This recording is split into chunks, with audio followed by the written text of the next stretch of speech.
내 생각이 아닌 성령님의 인도 따라 라는 제목으로 말씀을 나눌게요.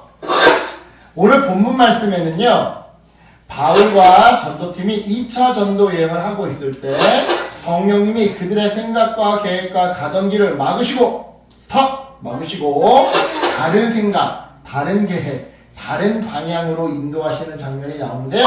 과연 어떤 이야기인지 우리 말씀적으로 렛츠고 들어가 볼게요.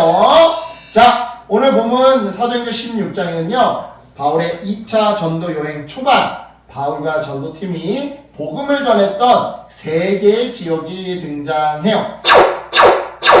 루스드라와 드로아, 그리고 빌립보가 바로 그 3 지역들이죠. 그렇다면 이 시간 먼저 우리는요, 루스드라 사역에 대해서 살펴볼 건데요. 루스드라 여기 있죠? 루스드라? 그죠? 여기 루스드라 사역에 대해서 살펴볼 건데요. 바울은 과거 1차 전도 여행 때 이미 이 루스드라 지역에서 복음을 전한 적이 있었어요. 그리고 그 과정에서 교회가 생겨나게 되었죠. 이렇게 생겨난 루스드라 교회는요, 바울이 떠난 이후에도 계속해서 전도 활동을 이어나갔는데요. 그 과정에서 디모데라고 하는 청년이 예수님을 영접하게 되었어요. 그리고 2차 전도 여행으로 다시 루스드라에 방문한 바울은 이 디모데라는 청년을 만나 제자로 삼게 되었죠. 그렇다면 바울은 왜 이 디모데라는 청년을 만난 지 며칠 되지도 않았는데 이렇게 금세 그를 제자로 삼았던 걸까요?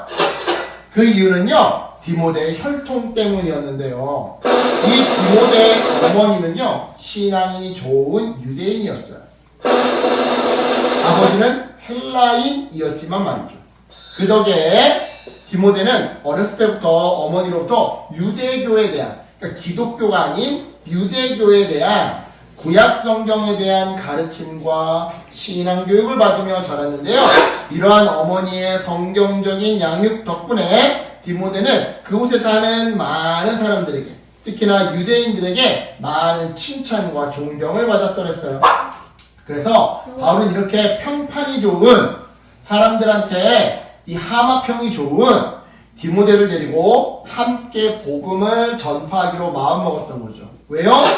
그를 통해서 예수님의 복음을 전하면 안 그래도 예수님을 거부하는 유대인들이 그 훌륭한 디모데도 예수님을 믿네?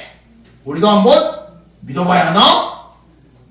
하면서 복음에 한 번이라도 관심을 가질 테니까 말이죠. 이러한 취지에서 바울은 디모데에게 할례까지 받게끔 했어요.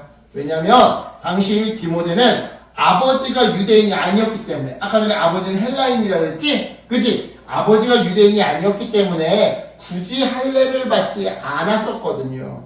그런데 유대인들은 할례 받지 않은 사람한테서는 어떠한 가르침도 들으려고 안 한단 말이야. 그래서 바울은 유대인들이 할례를 받지 않는 디모데를 배척하거나 싫어하지 않도록 디모데에게 할례를 받게 했던 건데요. 이렇게 해서 바울과 전도팀들은요, 새로운 뉴페이스 디모데를 영입해서 더욱 힘차게 전도여행을 다니기 시작했어요. 특별히 아시아 지방으로 가서 복음을 전하고 있죠. 하지만 계속해서 어려운 일이 생기면서 아시아로 가는 일이 어렵게만 꼬여갔는데요. 가령 자연재해로 길이 끊어진다거나, 사기를 당해서 돈을 잃어버린다거나, 거부하고 핍박하는 유대인들로 인해 도망을 가야 한다거나 하는 이런 일들이 계속 일어났던 거예요. 예를 들자면 그 결과 바울과 전도팀은 아시아 지방이 아닌 갈라디아 지방으로 다니면서 전도 여행을 계속 이어나갈 수밖에 없었던 거죠. 그러던 어느 날 이 드로아 지방에서 머물고 있던 바울에게 하나님이 환상을 보여주셨어요. 잠자던 중에 꿈에 마케도니아 사람들이 나타나서 바울한테 우리 마케도니아로 건너와서 우리를 도와주세요 라고 간청하는 그런 환상이었죠.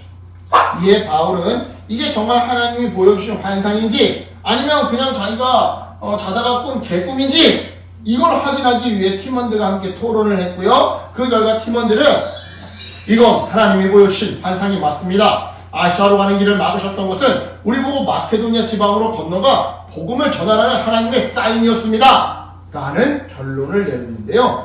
이처럼 팀원들의 만장일치로 확신을 갖게 된 바울과 전도팀은요, 곧장 배를 타고 마케도니아로 건너가 그곳의 거점 도시인 빌립보로 들어갔어요. 그리고는 그곳에서 먼저 회당을 찾기 시작했죠. 하지만 이게 웬걸 빌립보에 회당이 없는 거 아니겠어요?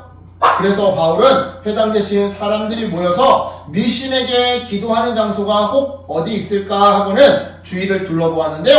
마침 강가에 모여있는 여자들을 발견하게 되었어요. 그리고 그들 중에서 루디아라고 하는 여인을 만나게 되었죠. 자, 이 루디아는요, 두아디라 출신의 옥감 장수였는데요. 이 여인은요, 하나님을 믿는 여인이었어요. 그러니까 예수님이 아니라 하나님을, 구약 유대교. 그러니까 이 여인은요, 유대인은 아니지만 유대교 신앙을 가지고 있는 그런 사람이었던 거죠. 그래서인지 몰라도 구약 성경을 예화로 들면서 예수 그리스도를 전하는 바울의 설교에 루디아의 마음이 반응하기 시작했는데요. 정확히는 성령 하나님이 루디아의 마음을 만져주셔서 바울이 전하는 복음을 잘 알아듣게 해주셨던 거예요. 듣고 있다 보니까 저거 내가 알고 있는 구약 성경의 그 말씀인데? 이러면서.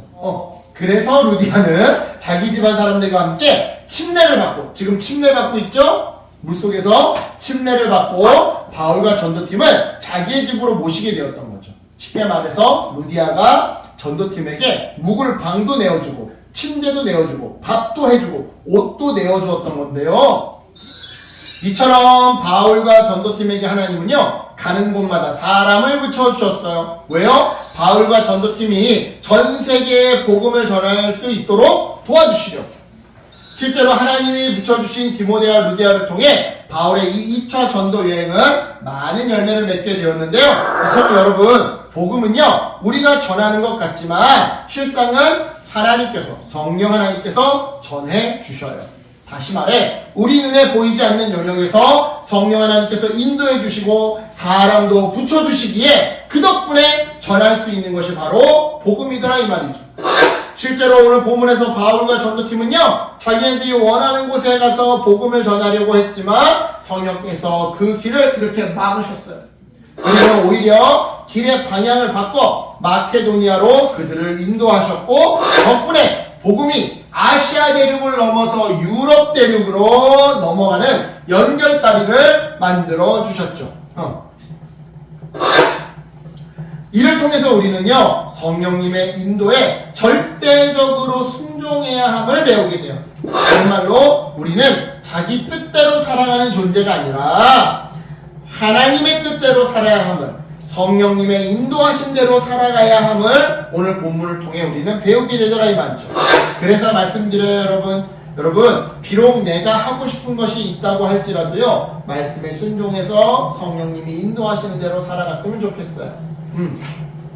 내가 막 저거 먹고 싶어? 또 내가 새치기하고 싶어? 내가 막 거짓말하고 싶어? 막 숙제 안 하고 그냥 어차피 학교에서 선생님도 검사 안 해, 괜찮아, 그러면서 막 숙제도 안 하고 싶어? 엄마 아빠한테 대들고 싶어? 그래도 성경에서 그러지 말라고 했으니까, 성경에서 성실하게 살아가라고 했으니까, 성경에서 거짓말하지 말라고 했으니까, 성경에서 양보하고 나눠주라고 했으니까 그렇게 살아가는 우리 어린이들 됐으면 좋겠어요. 그래야 열매 맺는 인생을 살아갈 수가 있어. 이 말씀 기억하면서 때때로 말씀이 우리의 생각과 다를지라도 순종하는 여러분이 되었으면 좋겠어요. 그래서 이번 한 주도 우리가 생각하지도 못했던 하나님의 열매를 풍성하게 누리는 저와 여러분들에게 되기를 예수님의 이름으로 축복합니다. 아멘. 기도할게요. 하나님 감사합니다. 오늘 우리 어린이들과 함께 말씀